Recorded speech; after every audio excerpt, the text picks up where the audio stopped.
Welcome, good morning. 9 January the Hindu editorial में आप सभी का स्वागत है। जितने भी एग्जाम्स में इंग्लिश आती है, CGL, CHSL, CPO, steno, phase, bank, insurance, अगर आपके एग्जाम्स में इंग्लिश आती है तो इस सेशन के लिए रेगुलर हो जाओ। डेली सुबह 8 बजे मिलता है एसएससी लैब यूट्यूब चैनल पर।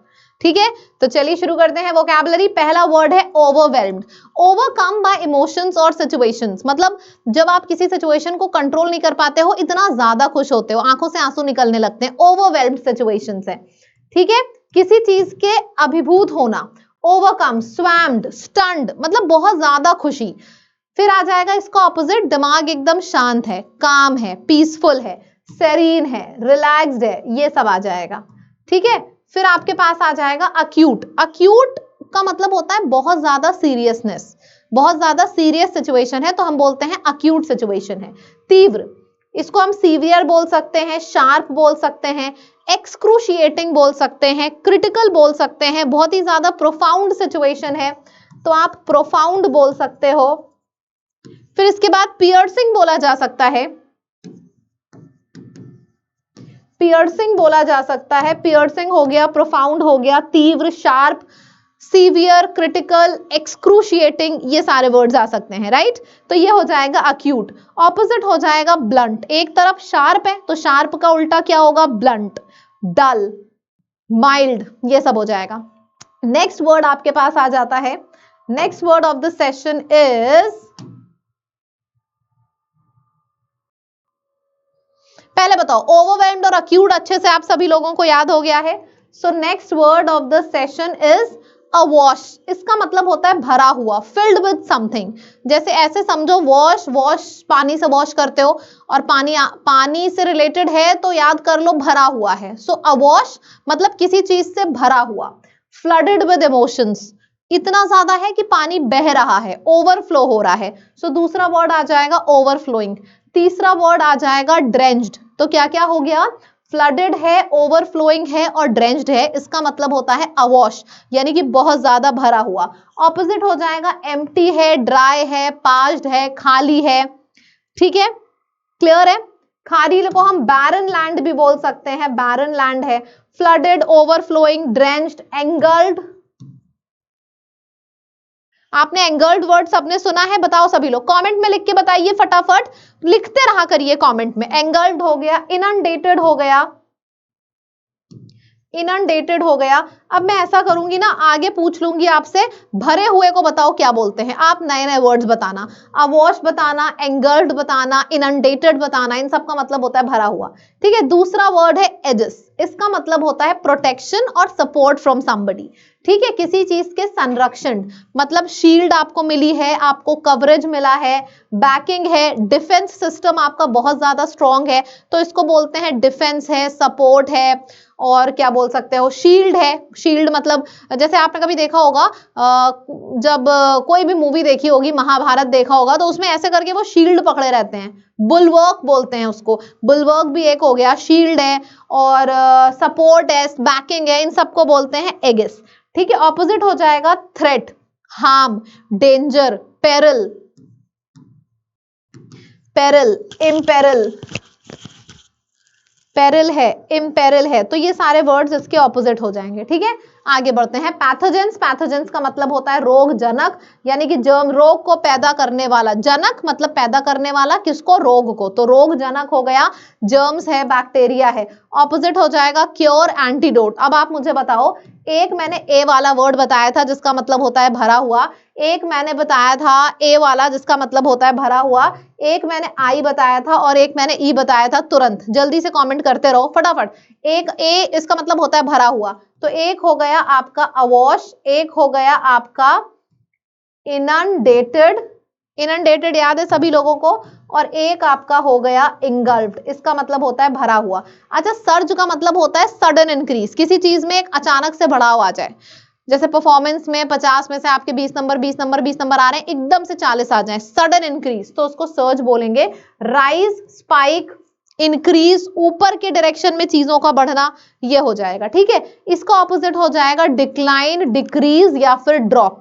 ठीक है, अच्छा एक चीज और बताऊं, आपने रिसेशन वर्ड सुना होगा,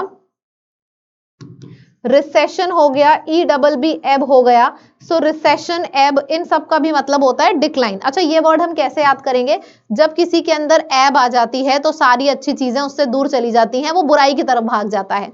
सो एब से बना है एब, तो एब हो गया, डीके हो गया, डिक्लाइन हो गया, रिसेशन हो गया, ये सारे वर्ड्स आपको यहां से याद हो जाएंगे। ठीक है, नेक्स्ट वर्ड आपका आ जाएगा कॉन्ट्ररी। कॉन्ट्ररी मतलब किसी चीज के ऑपोजिट होना, opposite, conflict, contradictory. Contrary, contradictory, same sound है ना? मेरे से बंदा ऑपोजिट है, ऑपोजिट है तो एंटागोनिस्टिक भी आप बोल सकते हो। एंटागोनिस्टिक हो गया मतलब मेरे से ऑपोजिट है, मेरे से ऑपोजिट है तो इनवर्स भी हो गया। So antagonistic, inverse, opposite, conflicting, contradictory, contrary. इसका ऑपोजिट हो जाएगा मेरे से अग्री कर रहा है, मेरे लाइन पे है, मेरे लाइन पे है मतलब मेरे से अलाइन है। अलाइन होना, अग्री करना, उसने हाँ बोला तो मैंने भी हाँ बोल दिया, कंफर्म करना, ये सारा हो जाएगा। अफर्म करना, अफर्म हो गया, कंफर्म हो गया, ये सारे वर्ड्स हो गए। अच्छा, आउटब्रेक का मतलब क्या होता है? Sudden start of something. जैसे अचानक से, मैंने बोला अचानक से बाढ़ आ गई, आउटब्रेक हो गया, मतलब अचानक से कोई विपदा आ जाना, outbreak of something. Sudden start of something unwelcoming, जैसे अचानक से तो खुशियां भी आती हैं, उसको हम आउटब्रेक नहीं बोलेंगे। आउटब्रेक हमेशा यूज होता है जब दुख अचानक से आ जाए। ठीक है, इरप्शन, ऑनसेट ऑफ समथिंग, कोई चीज खत्म कर रही है, किसी चीज को एंड कर रही है, टर्मिनेट कर रही है, वो बोलेंगे ऑपोजिट। हाँ, इरप्शन, ऑनसेट ऑफ समथिंग, किसी चीज की शुरुआत, और एंड को क्या बोलेंगे? एंड हो जाएगा इसका ऑपोजिट। ठीक है, चलिए अब फ्रेजल वर्ब पे आ जाते हैं। टेक ऑफ, टेक ऑफ का मतलब होता है leave the ground and begin to fly, मेरी फ्लाइट टेक ऑफ कर रही है, मतलब अब उड़ने के लिए तैयार है। पुट ऑफ का मतलब होता है किसी चीज को पोस्टपोन करना। कॉल ऑफ का मतलब होता है किसी चीज को कैंसिल करना। और शो ऑफ का मतलब होता है कि आप बहुत ज्यादा दिखावा कर रहे हो, है किसी के पास 3,000 रुपए, दिखाएंगे जैसे 3 लाख है, दिखावा करना। अच्छा, अब ईडियम से catch a bug, catch a bug का मतलब होता है बिकमिंग इल, तबियत खराब हो जाना। फाइट ऑफ का मतलब होता है रेजिस्ट करना, कोई चीज आपके तरफ आ रही है और आप उस चीज से मुकाबला कर रहे हो, you are fighting off that disease, तो फाइट ऑफ मतलब मुकाबला करना, रेजिस्ट करना। कम डाउन विद का मतलब होता है start showing symptoms of illness, जैसे आपने कई बार सुना होगा I am feeling a bit down, मतलब डाउन का मतलब ही होता है तबियत खराब होना। फाइट ऑफ का मतलब होता है किसी चीज से रेजिस्ट करना, और कैच अ बग का मतलब होता है टू बिकम इल। ठीक, चलिए कॉन्फिडेंस बूस्टर आपके सामने 2 सेंटेंसेस है। ओवरवेल्म्ड का मतलब क्या होगा? कमेंट में लिख के बताइए, पूरे कमेंट को भर दीजिए, पूरे कमेंट सेक्शन को भर दीजिए, बताइए क्या होगा। नाइस, आपके पास आ जाता है ओवरवेल्म्ड। ओवरवेल्म्ड का मतलब है स्ट्रेस में आ जाना। Which of the following is the synonym of the word acute? Acute का मतलब होता है सीवियर, क्रिटिकल। अच्छा, आप लोगों के दिमाग में ये सारे वर्ड्स आ रहे हैं ना, भरे हुए के लिए नए वर्ड मैंने क्या बताए थे, बार बार पूछूंगी। अवॉश, इनंडेटेड, एंगल्ड, तो जब बार बार पूछूंगी ना तभी नए शब्द दिमाग में जाके सेट होते हैं। ठीक है, फिर अवॉश, लो, भरा हुआ मतलब फ्लडेड। सिनोनिम बताना है सर्ज का, सर्ज का मतलब होता है सडन इंक्रीज। अच्छा, एक चीज आपको यहाँ पे कुछ इंपॉर्टेंट आपसे शेयर करने जा रही हूँ, उसके बाद हम लोग रीडिंग करेंगे। ये सिलेक्शन मैगजीन है, मैंने आपसे बोला था कि कुछ टाइम मैं भी सिलेक्शन मैगजीन लगाऊंगी, तो मैंने सिलेक्शन मैगजीन लगाई। मुझे नहीं पता आप क्या फील करते हो, लेकिन जहां तक मैं इस चीज से रिलेट कर पा रही हूँ, मेरे ख्याल से आप भी सेम चीज पे रिलेट कर पा रहे होगे। द हिंदू देखना, द हिंदू का वीडियो देखना बहुत ज्यादा इंपॉर्टेंट है। डेली सुबह 8 बजे वीडियो आता है। अगर आप इस वीडियो को देख रहे हो ना, तो आपका सिलेक्शन 100% इंग्लिश की वजह से कभी नहीं रुक सकता। ठीक है, लेकिन ये सिलेक्शन मैगजीन जब मैंने भी लगाई तो देखा यार इसमें समय बहुत ज्यादा लग रहा है। डेली आप सिलेक्शन मैगजीन नहीं लगा सकते हो, जब मैंने खुद भी किया, खुद भी लगाया। डेली आप वीडियो देख सकते हो लेकिन सिलेक्शन मैगजीन नहीं लगा सकते हो, क्योंकि आपके पास इतने सब्जेक्ट्स होते हैं पढ़ने के लिए। इंग्लिश का कोर्स है, फिर करंट अफेयर है, static GK, GK, reasoning, counts, arithmetic advance, इतनी चीजें हैं। तो मैंने फाइनली 2 चीजें डिसाइड करी, और वो भी खूब कमेंट्स पढ़ने के बाद। एक बार कमेंट्स पे आप भी नजर डालिए। सिलेक्शन मैगजीन में थोड़ा टाइम लगता है, टाइम लगता है, आंसर प्रोवाइड करिए। वैसे आप लोगों को आंसर मिल रहा है। वीडियो इजी है मैम, मैगजीन में 1 घंटे लगता है, मैगजीन में काफी टाइम हो जाता है। और मैंने इस कमेंट पे नहीं बिलीव किया, पहले मैंने खुद से करके देखा और सच में ज्यादा टाइम लग रहा है। तो आपके लिए 2 गुड न्यूज हैं। सबसे पहली गुड न्यूज तो ये है कि वीडियोस आपको इतना पसंद है, इतने बड़ी न्यूज है, मेरे लिए तो है, पता नहीं आपके लिए है कि नहीं। कमेंट में लिख के जरूर बताइएगा अगर ये गुड न्यूज है आपके लिए। अब आपका the Hindu Monday to Friday नहीं, मंडे टू सैटरडे हो रहा है। मतलब सैटरडे को भी सुबह 8 बजे आपको मिलने वाला है द हिंदू का वीडियो। मंडे टू फ्राइडे सुबह 8 बजे द हिंदू का वीडियो आपको मिलता था, अब वो वीडियो सुबह 8 बजे सैटरडे को भी मिलेगा। और दूसरी गुड न्यूज है कि आपकी जो डेली सिलेक्शन मैगजीन आती थी ना, उससे बहुत ज्यादा टाइम लग रहा था, उतना नहीं रिक्वायर्ड है। तो मैंने क्या किया, आपका काम भी बन जाए और बाकी सब्जेक्ट्स भी आप पढ़ लो, तो अब ये मैगजीन आपको सैटरडे संडे मिला करेगी, सिलेक्शन मैगजीन, मेरे ही टेलीग्राम चैनल पे।